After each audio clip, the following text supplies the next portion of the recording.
Halo guys, kembali lagi di Daftar Sejarah. Di kesempatan kali ini kita akan membahas tentang berdirinya Tanah Sunda yang ada di Jawa Barat. Siapa yang tidak kenal dengan Jawa Barat, apalagi tokoh yang sangat penting di Tanah Sunda yang sampai sekarang sangat melegenda. Nah, di video kali ini kita akan membahas tentang sejarah Prabu Siliwangi. Sri Baduga Maharaja, Ratu Jayadewata, mengawali pemerintahan zaman Pajajaran, yang memerintah selama 39 tahun 1482 sampai tahun 1521. Pada masa inilah Pakuan mencapai puncak perkembangannya.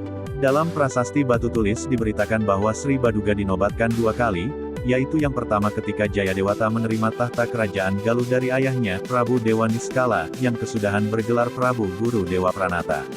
Yang kedua ketika ia menerima tahta kerajaan Sunda dari mertuanya, Susuk Tunggal.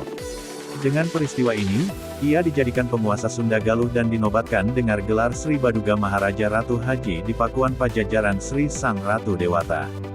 Jadi, sekali lagi dan kepada terakhir kalinya, setelah sepi selama 149 tahun, Jawa Barat kembali menyaksikan iring-iringan rombongan raja yang beralih tempat dari timur ke barat. Kepada menuliskan situasi kepindahan keluarga kerajaan bisa diamati pada pindahnya Ratu Pajajaran. Di Jawa Barat, Sri Baduga ini lebih dikenal dengan nama Prabu Siliwangi. Nama Siliwangi sudah tercatat dalam Kropak 630 SCBG Lakon Pantun. Naskah itu ditulis tahun 1518 ketika Sri Baduga sedang hidup. Lakon Prabu Siliwangi dalam berbagai versinya berintikan kisah tokoh ini dijadikan raja di Pakuan. Peristiwa itu dari bidang sejarah faedahnya masa Sri Baduga memiliki kekuasaan yang sama akbarnya dengan Wastu Kancana kakeknya, alias Prabu Wangi, menurut pandangan para pujangga Sunda.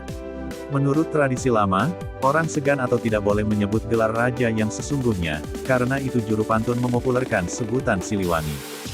Dengan nama itulah ia dikenal dalam literatur Sunda. Wangsakerta pun mengungkapkan bahwa Siliwangi bukan nama pribadi, ia menulis. Kawalya tawang Sunda lawan ika wang Carbon mewang sakwe ira wang Jawa kulwan anyebuta Prabu Siliwangi Raja Pajajaran. Dadyeka dudu ngaran swaraga nira.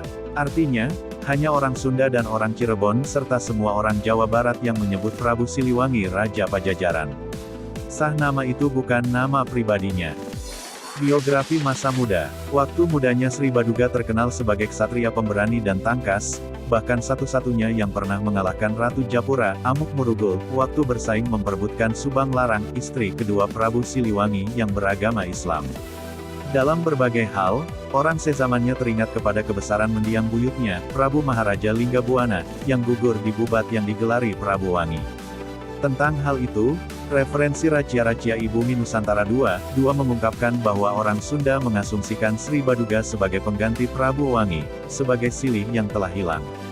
Naskahnya memuat SCBG berikut, artinya saja.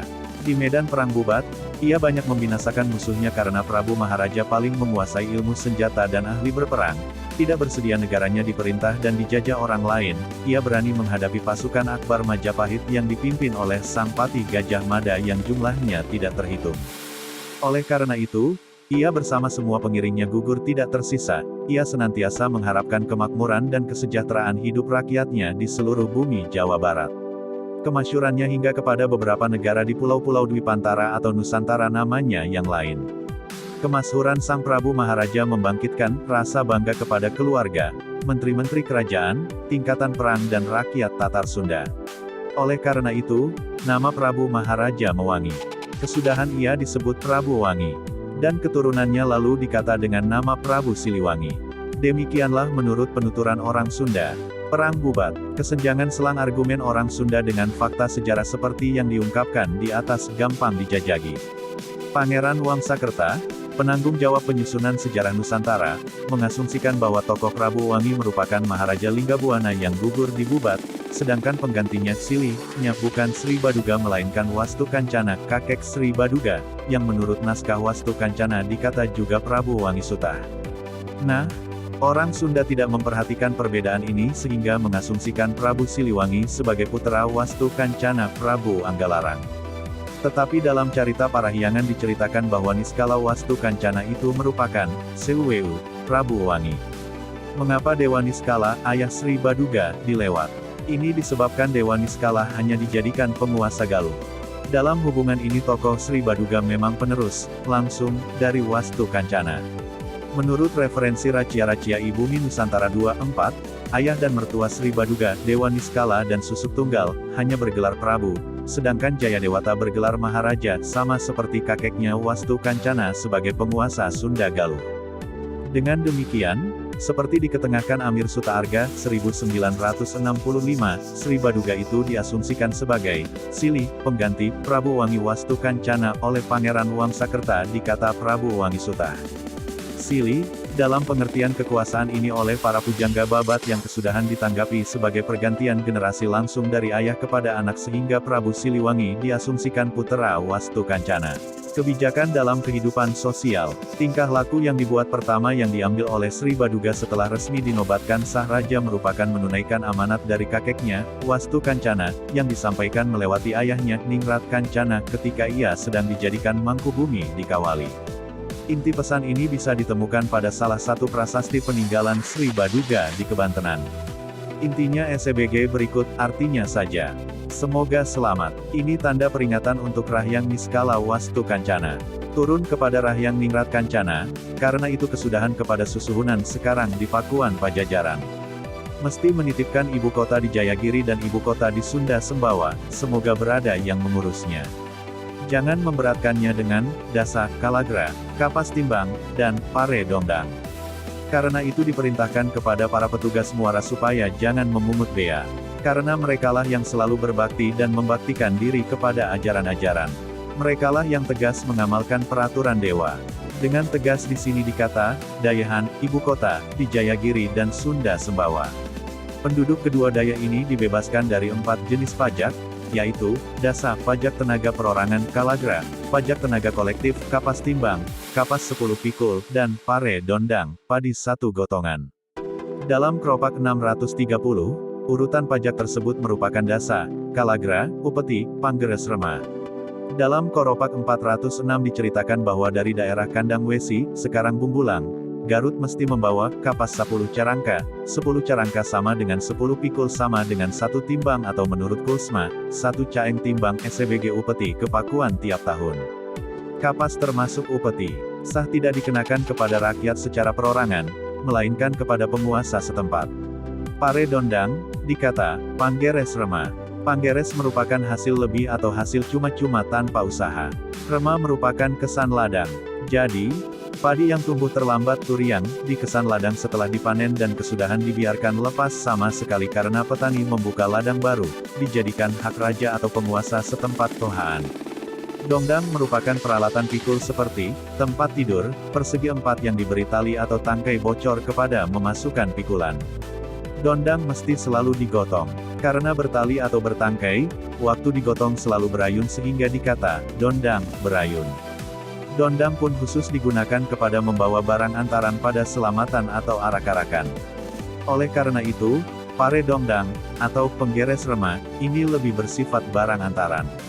Pajak yang benar-benar hanyalah pajak tenaga dalam bentuk, dasa, dan kalagra, di Majapahit dikata, walagara sama dengan pasukan kerja bakti. Tugas-tugas yang mesti dilaksanakan kepada kebutuhan raja diantaranya, menangkap ikan, berburu, memelihara saluran cairan, ngikis melakukan pekerjaan di ladang atau di serang ageng, ladang kerajaan yang hasil padinya diperuntukkan untuk upacara resmi. Dalam Kropak 630 diceritakan, Wamtani Bakti di Wado, petani tunduk kepada Wado. Wado atau Watwa ialah prajurit kerajaan yang memimpin Kalagara. Sistem dasa dan Kalagara ini terus berlanjut setelah zaman kerajaan Belanda yang di negaranya tidak mengenal sistem semacam ini memanfaatkannya kepada Rodi. Bentuk dasa diubah dijadikan Hirendiensten, bekerja di tanah milik penguasa atau pembesar. Kalagara diubah dijadikan Algemenediensten, dinas umum, atau Campongdisten, dinas kampung, yang menyangkut kebutuhan umum, seperti pemeliharaan saluran cairan, perlintasan, rumah jada dan keamanan. Jenis pertama diterapkan tanpa imbalan apa-apa, sedangkan jenis kedua dilakukan dengan imbalan dan makan. Reanger-stelsel, dan kultur-stelsel, yang keduanya berupa sistem tanam paksa memanfaatkan tradisi pajak tenaga ini. Dalam kesudahan zaman ke-19 bentuknya berubah dijadikan lakon gawe, dan berlanjut kepada tingkat desa. Karena bersifat pajak, berada sanksi kepada mereka yang melupakannya. Dari sinilah orang Sunda memiliki peribahasa, Puraga Tamba Kadengda, bekerja sekedar kepada menghindari hukuman atau dendaan. Bentuk dasa pada dasarnya tetap berlanjut. Di desa berada kewajiban, gebagan, yaitu melakukan pekerjaan di sawah bengkok dan di tingkat kabupaten melakukan pekerjaan kepada menggarap tanah para pembesar setempat. Sah, gotong royong tradisional berupa melakukan pekerjaan kepada kebutuhan umum atas perintah kepala desa, menurut sejarahnya bukanlah gotong royong. Memang tradisional, tetapi ide dasarnya merupakan pajak dalam bentuk tenaga. Dalam referensi Jawadwipa di kata karya bakti dan sudah dikenal pada masa Tarumanagara dalam zaman kelima. Piagam-piagam Sri Baduga yang lain berupa, piteket, karena langsung merupakan perintahnya. Intinya tidak hanya pembebasan pajak tetapi juga penetapan batas-batas, kabuyutan, di Sunda Sembawa dan Gunung Samaya yang dinyatakan sebagai, Lurah Kuikuan, yang dikata juga desa perdikan, desa lepas sama sekali pajak. Peristiwa-peristiwa pada masa pemerintahannya. Beberapa peristiwa menurut sumber-sumber sejarah. Carita Parahyangan. Dalam sumber sejarah ini, pemerintahan Sri Baduga dilukiskan demikian.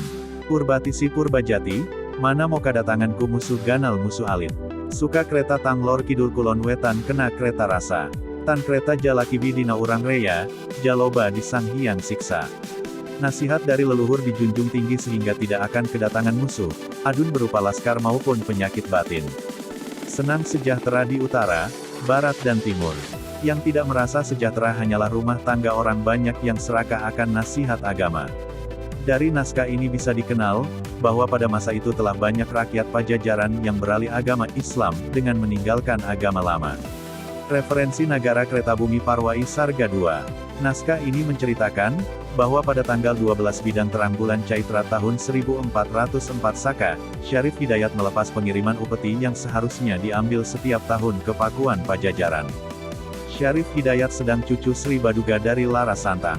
Ia dijadikan raja oleh uannya, Pangeran Cakrabuana, dan dijadikan raja merdeka terlepas dari Pajajaran di Tatar Pasundan, Jawa Barat dan Banten. Ketika itu Sri Baduga baru saja menempati istana Sang Bima, sebelumnya di Surawisesa. Kesudahan diberitakan, bahwa pasukan tingkatan Laut Demak yang kuat berada di pelabuhan Cirebon kepada menjaga probabilitas datangnya serangan Pajajaran. Tumenggung Jagabaya beserta 60 anggota pasukannya yang dikirimkan dari Pakuan ke Cirebon, tidak mengetahui kehadiran pasukan Demak di sana. Jagabaya tak bertenaga menghadapi pasukan gabungan Cirebon Demak yang jumlahnya paling akbar. Setelah berunding, akhir-akhirnya Jagabaya menyerahkan diri dan masuk Islam. Peristiwa itu membangkitkan kemarahan Sri Baduga. Pasukan Akbar segera disediakan kepada menyerang Cirebon. Akan tetapi pengiriman pasukan itu bisa dicegah oleh Purohita, pendeta tertinggi Keraton Ki Purwagali. Cirebon merupakan daerah warisan Cakrabuana, Walang Sungsang, dari mertuanya, Ki Danusela, dan daerah sekitarnya diwarisi dari kakeknya Ki Gedeng Tapa, ayah Subang Larang. Cakrabuana sendiri dinobatkan oleh Sri Baduga, sebelum dijadikan susuhunan SBG penguasa Cirebon dengan gelar Sri Mangana.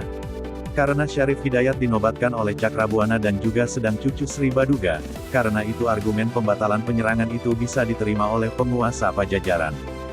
Demikianlah situasi yang dihadapi Sri Baduga pada awal masa pemerintahannya. Bisa dimaklumi kenapa ia mencurahkan perhatian kepada pembinaan agama, pembuatan parit pertahanan, memperkuat tingkatan perang, menciptakan perlintasan dan menyusun pagelaran formasi tempur karena Pajajaran merupakan negara yang kuat di darat, tetapi lemah di laut.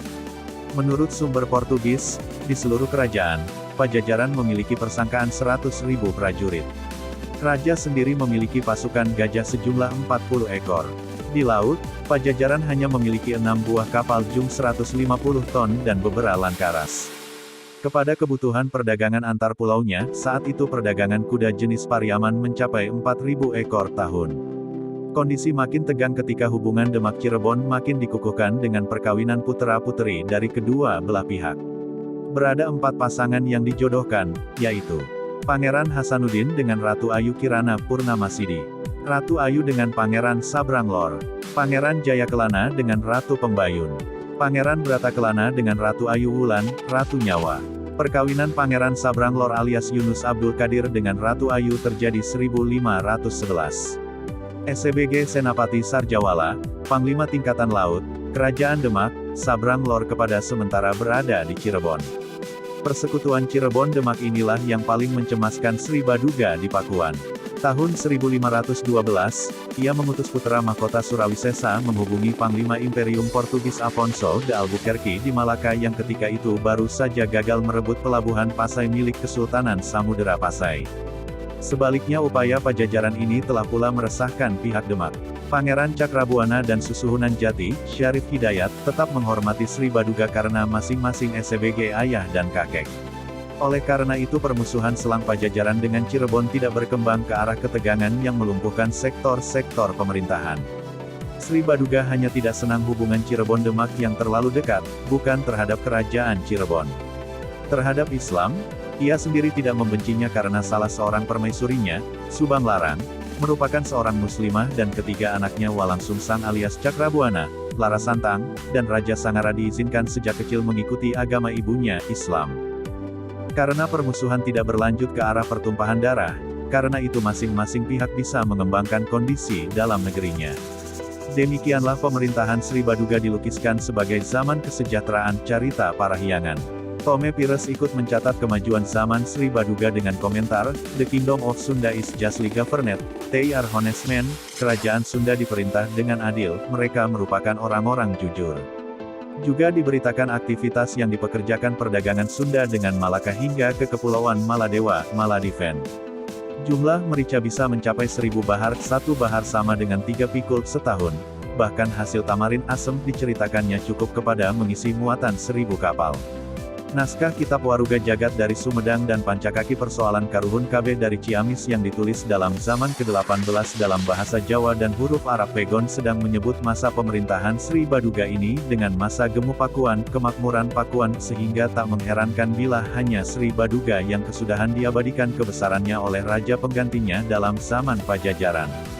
Sri Baduga Maharaja alias Prabu Siliwangi dalam Prasasti Tembaga Kebantenan dikata Susuhunan di Pakuan Pajajaran, memerintah selama 39 tahun tahun 1482 sampai tahun 1521. Ia dikata secara anumerta Sang Lumahing, Sang Mokteng, Rancamaya karena ia dipusarakan di Rancamaya. Nah, dan itulah cerita sejarah Prabu Siliwangi yang sangat melegenda di tanah Sunda atau di Jawa Barat. Terima kasih buat kalian yang suka nonton Daftar Sejarah dan jangan lewatkan video-video yang akan kami bahas selanjutnya.